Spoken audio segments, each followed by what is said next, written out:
The day before Thanksgiving in 1971, when most Americans stuffed onions and potatoes in a turkey butts, a man in a dark suit with a tie and a black overcoat walked into Portland International Airport with a briefcase. The man called himself D.B. Cooper. He was on Northwest Airlines Flight 305 with 37 other passengers and 6 crew members, flying from Portland to Seattle. The flight was short, taking 50 minutes after takeoff. Once on the plane, Cooper sat in the middle seat in the last row, position 18 on the right side of the cabin.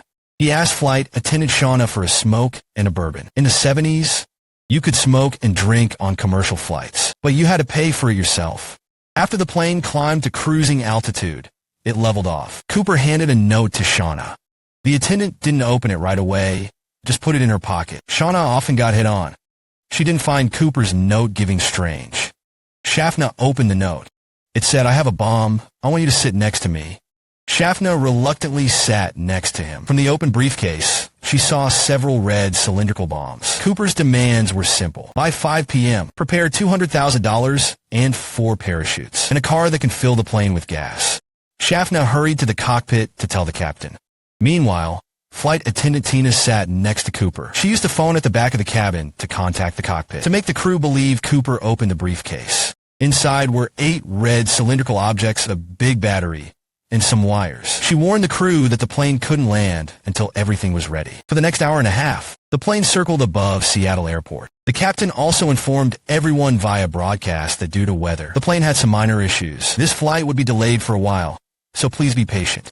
On the other side, the controller received the captain's message. Immediately contact the FBI and Northwest Airlines President Donald. He signaled the captain to cooperate with the hijackers, prioritize protecting the passenger's safety, and decided to pay a $200,000 ransom to Cooper. The FBI firmly opposed, thinking such actions encouraged the hijackers. But Donald insisted that passenger lives should come first. After some arguing, the police chose to compromise and decided to pay the ransom first. $10,020 bills, 4 parachutes from the skydiving school. Once the fuel truck on the ground was all ready, the tower notified the plane it could land. 5:45 p.m. The plane landed on a remote runway at the airport. $200,000 and 4 parachutes were sent on board. After getting these things, Cooper let all the passengers off the plane and also gave 2 flight attendants as a gesture of goodwill. Until this point, many passengers still didn't know the plane was hijacked. After refueling, Cooper told the captain he wanted to fly to Mexico, requesting to lower the landing gear. Flaps to stay at 15 degrees. Do not pressurize the cabin. The rear stair of the fuselage must be open, and keep flying below 3,000 meters. But this Boeing 727-51 is just a small passenger plane. It can't fly directly to Mexico. Needs to refuel in between. After some discussion, Cooper agreed to let the captain refuel in Reno, Nevada, to reach Mexico. If the rear stair of the fuselage is open, the plane can't take off. After negotiation, Cooper agreed to retract the rear stair, but he asked Tina to teach him how to open the rear stair during flight after takeoff. At 7:36, the rain got heavier. The plane took off again. 5 minutes later, Cooper told Tina to go to the cockpit, not to disturb him again. Tina saw him standing in the aisle when she closed the door. He seemed ready to jump off the plane. Back in the cockpit, Tina locked the door. 3 hours later, the plane landed in Reno. When the cockpit door opened, Cooper and the bomb were gone. Cooper jumped off the plane in the stormy night with the money and parachute. The plane landed. A group of FBI agents rushed onto the plane. They only found a tie, 8 cigarette butts, and the remaining 2 parachutes. According to the descriptions from the members on board, Cooper is a white man, around 40 years old, wearing a black trench coat, dark suit, white shirt, black tie, and brown shoes. Put on sunglasses shortly after boarding the plane. Based on the description, the FBI sketched a suspect's portrait. To catch Cooper, the FBI first needs to figure out when Cooper jumped out of the plane, but the 4 crew members were in the cockpit and didn't see Cooper jump at all. The FBI also sent 2 fighter jets to follow, but due to the darkness and heavy rain, the 2 pilots didn't see either. The only clue is the crew recalled their last communication with Cooper was at 8:05 p.m. At that time, the crew used the intercom to ask Cooper if he needed help. Cooper loudly responded no. 10 minutes later, the plane suddenly shook violently. The crew suspected Cooper jumped out at this time. After locking in the jump time, the FBI locked in a zone 40 kilometers north of Portland. It was a forest with complex terrain, and the weather was very bad at that time. The search could only start the next morning. The search team dispatched a lot of police, even using helicopters and planes. But even with the jump time and place figured out, the strong wind and rain that night made it hard to predict Cooper's final landing spot. Weeks passed. The search team still found nothing. According to the FBI's guess, the name D.B. Cooper on the hijacker's boarding pass is likely a fake name. So they started a broad search for all people named Cooper. They quickly zeroed in on a drunken man named D.B. Cooper, living in Oregon. He had a criminal record and was very familiar with Seattle. The FBI arrested D.B. Cooper, and after questioning, learned that on the day of the incident, no chances of committing a crime. In fact, no one knows the robber's real name today. The name he used, Dan Cooper, is likely from a French comic, A Pilot's Name. A shady reporter wanted a front-page story. Mistakenly wrote the robber's alias as D.B. Cooper. D.B. Cooper became the robber's most known name. The FBI found other evidence on the plane, including 66 fingerprints, a dark hair, 8 Raleigh cigarette butts, a tie, and 2 parachutes. One was cut from the lines after Cooper opened it. The FBI also investigated 2 flight attendants who saw Cooper and created a sketch of Cooper, about 1.8 meters tall, weighing around 80 kg, of Latin appearance with olive skin. Unfortunately, this evidence didn't help solve the case. They had to focus on the $200,000 ransom the robber wanted. This money came from a bank in Seattle. The bank set aside $250,000 for special situations. Cooper got $10,000 $20 bills, all sequentially numbered, with each bill recorded. Many media, in telling Cooper's story, made it more exciting, inventing demands he made to the FBI. The ransom must be 1,000 non-sequential $20 bills. In fact, according to info on the FBI's official site, Cooper only asked for $200,000 with no other conditions. And the reason people believe the media's made-up story, maybe it's because that careful, professional man fits most people's fantasy of a perfect criminal. Then the FBI distributed the ransom serial number list to financial institutions, casinos, racetracks, and businesses that regularly handle large cash transactions, as well as law enforcement agencies around the world, promising a 15% reward if the money was found. At the time, U.S. Attorney General Mitchell also released the ransom serial numbers. He hoped American citizens could unite, to work together to bring the robber to justice. Not only that, the Oregonian also stated they would reward $1,000 to whoever found the ransom. The Seattle Post-Intelligencer even raised the reward to $5,000. Faced with such a high bounty, the FBI found out after their investigation that this group is full of scammers. The money in their hands is all temporarily forged counterfeit based on serial numbers. Besides scammers and counterfeit money, what gives the FBI more headaches are various Cooper imitators. 2 months after the hijacking, Las Vegas received a report. A 23-year-old young man named Charles imitated Cooper, using a bomb to hijack a DC-9 jetliner. He demanded a ransom of $50,000, a crash helmet, and 2 parachutes from the Houston airline. This time, the FBI was more cautious. They sent Charles gear that was military parachutes for the Vietnam War, equipped with a radio location beacon. As the plane flew over a snowy area in Colorado, Charles jumped out. The FBI ordered to surround the hijacker. Armed helicopters and over 100 patrol officers acted quickly. But with such a good opportunity, the FBI still lost track of Charles. It wasn't until 40 minutes later that a nearby sheriff, on duty, accidentally discovered the parachute in the snow. He heard someone calling for help in the distance. Holding the gun and walking closer, Charles had already twisted his ankle, shivering in the snow. What's worse is that the bomb Charles was holding was actually a road flare connected to a 9-volt battery. In the end, Charles was in a wheelchair for his trial. He was sentenced to 40 years in prison. Coincidentally, in 1980, the FBI was once again crazily embarrassed by a Cooper imitator. A 17-year-old named Tripp had admired D.B. Cooper since childhood. He wore the same sunglasses as Cooper and carried the same briefcase. He also arrived at Seattle Airport to take the same 727 plane and similarly threatened the flight attendant, "I have a bomb."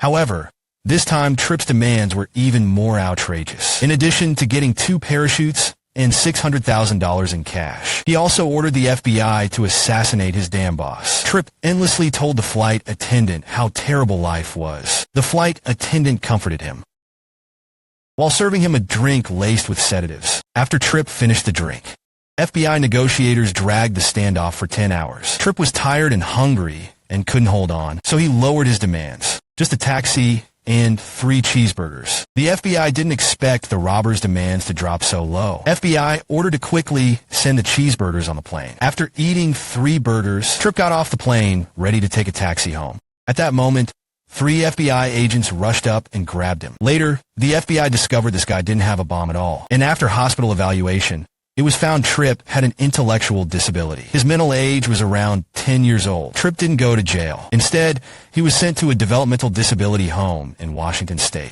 3 years later, this guy was on a Boeing 727 at Seattle Airport again. This time he didn't dare drink any drinks on the plane. He didn't eat any food on the plane. Holding a shoebox claiming it was a bomb, he made an even crazier demand.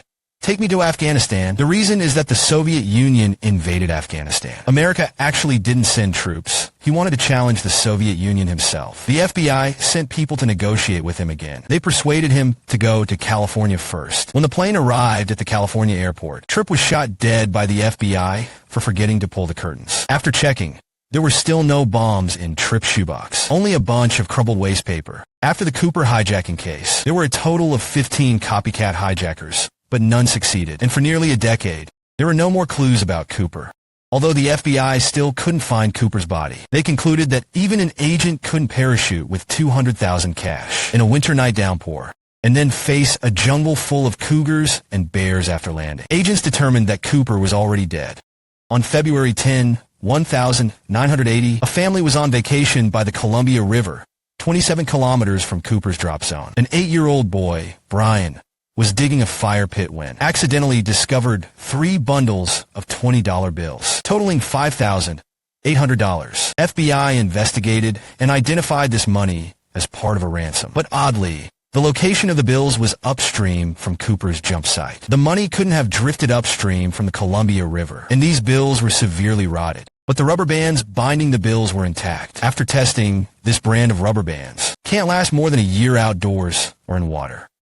Faced with numerous doubts, the FBI called in helicopters and search teams 2 months later, decided to do a thorough search of the area. As the operation began, Mount St. Helens erupted. Hundreds of square kilometers near the volcano became ruins. The ash spread over 11 states. All evidence related to the Cooper case was buried under thick volcanic ash. The boy Brian became the only beneficiary. From the ransom collected, the FBI only took 14 bills as evidence and split the rest between Brian and Northwest Airlines as a keepsake. In 2008, Brian auctioned 15 banknotes for $37,000.